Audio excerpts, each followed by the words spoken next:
today's lesson, we're going to be continuing to look at the minor blues in the key of C. We're going to take a look at some arpeggio shapes and root positions following the chords, much like we did with the mixed Lydian blues in the earlier lessons. And this will help us to create some different sounding licks by using the arpeggios, but also to identify which notes of contained within the chord, and therefore good ones to land on, resolve licks to, etc. So let's get started. So the first one would be C minor 7. We're going to start it on the 8th fret E string.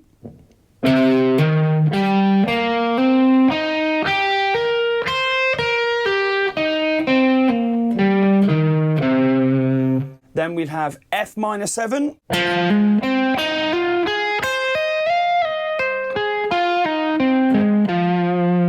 We'd have A flat major 7.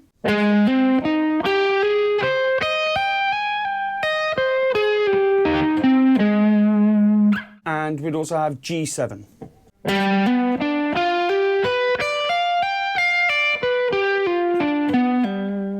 Okay, so I've written a solo that is going to just demonstrate over 12 bars some arpeggio style licks and some different notes that we can land on. I'll play it through and then break it down after that.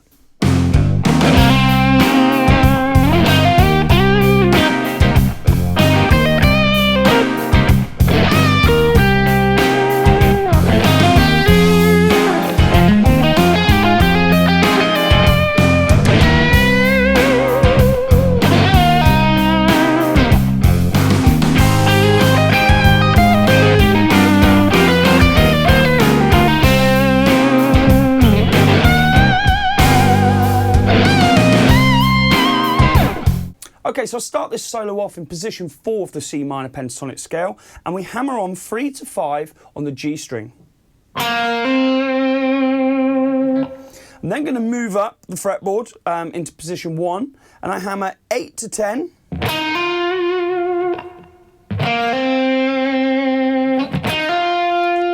Then from there, I'm going to slide up to the 12th fret. I'm then going to do another slide straight after that.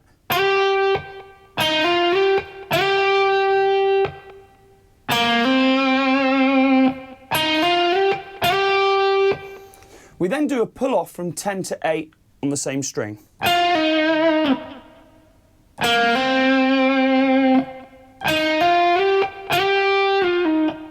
Now we've got the first of our arpeggio licks. We're going to start off on the flattened third of the C minor arpeggio. We're going to start on the 8th fret G string. We then play 8 on the B, 8 on the E, hammer on to the 11th. Now it's really important that you try to play each of these notes individually, otherwise it's just going to sound like a chord. So you have to roll your finger and change the pressure as you move through the strings.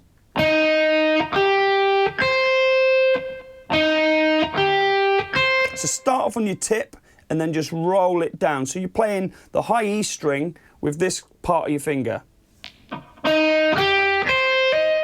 Now once we've hammered on to the 11th fret, we play the 10 on the E, 8 on the E, and then 11 on the B.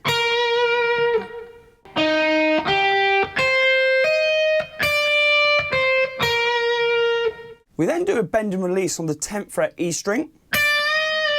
We play 11 on the B, and then 8 on the B.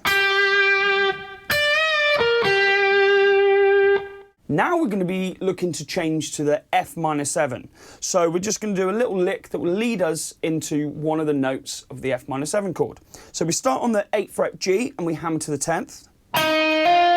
We then come to 8 on the B and hammer to the 9th. And that'll be as the chords change. So as it hits the F minor 7, we'll be landing on a third of that chord.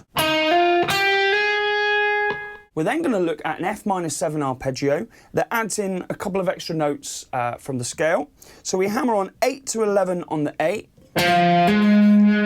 We then play 10 on the D, 8 to 10 on the G. That's our first octave of the F minor 7.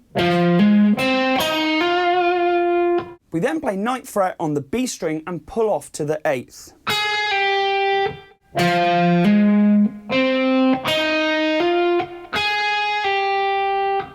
We then play 10 on the G, hammer on 8 to 9 on the B, and our little finger comes up and plays the 11th on the E string. We then repeat that hammer on 8 to 9, back to the 11th, before landing on the 10th on the E.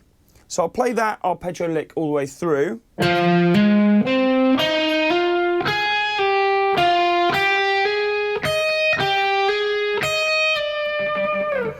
Now it's really important that you're playing 4 notes per beat there, 16th notes.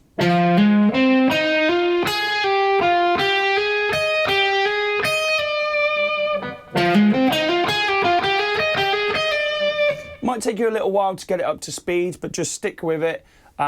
Maybe just practice that lick on its own, trying to build the speed up with a metronome. Then as the chord changes back to C, we're going to look to bend up to the root note with a slow bend from the 11th fret on the B string. We then come to the 10th fret on the G and do a bend and release and pull off to the 8th.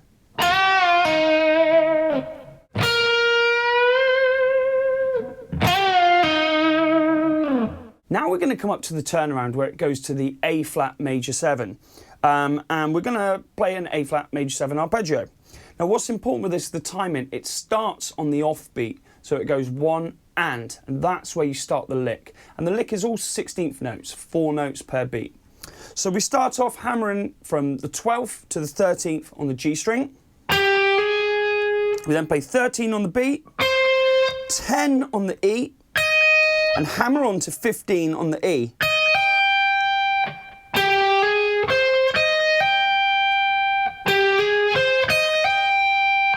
From there, we slide up to the 16th and back.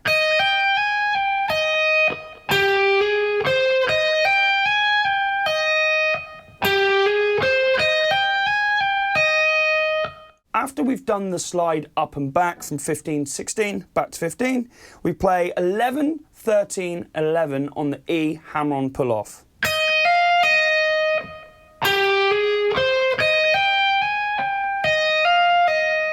We then play 13 on the B, 13 on the G, pull off to 12,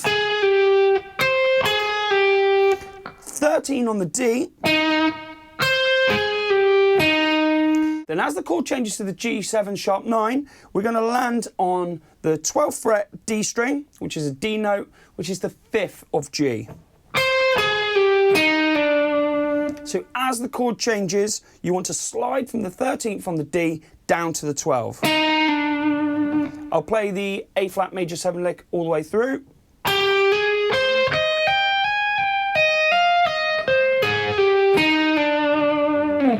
And like I said, it's really important that you remember that it starts on the offbeat. So you'd count 3, 4, 1. So after the chord lands on the G7 sharp 9, and we've landed on the D note, the 5th of that chord, we're going to run up a G major arpeggio. We're then going to mix things up a little bit. We're going to play the harmonic minor scale. Anytime you have a 5 chord that is a dominant 7, whether it's an altered dominant 7 or just a dominant 7, going back to a 1 chord that is minor, then that is the perfect time to use the harmonic minor scale. It's probably the most common time to use that scale. And it sounds a bit more exotic, a bit more spicy, and it really helps to resolve the chord progression back to the 1 chord. So we hold this D note for 1 beat. We then move up. We play 12 on the G, 12 on the B. We hammer on to the 13th on the B. Come to the 10th on the E, and we hammer on to 11th and pull off again. We then come back to the 13th on the B, and we slide down to the 12th fret. We then move down to the 9th fret and pull off to the 8th on the B string 2.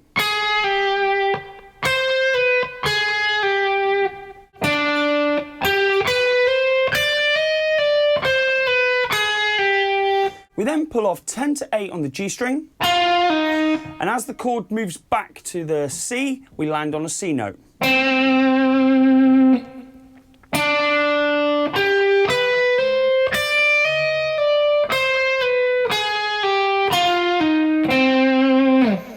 So the first note, the D note, as it goes to G, that's one beat.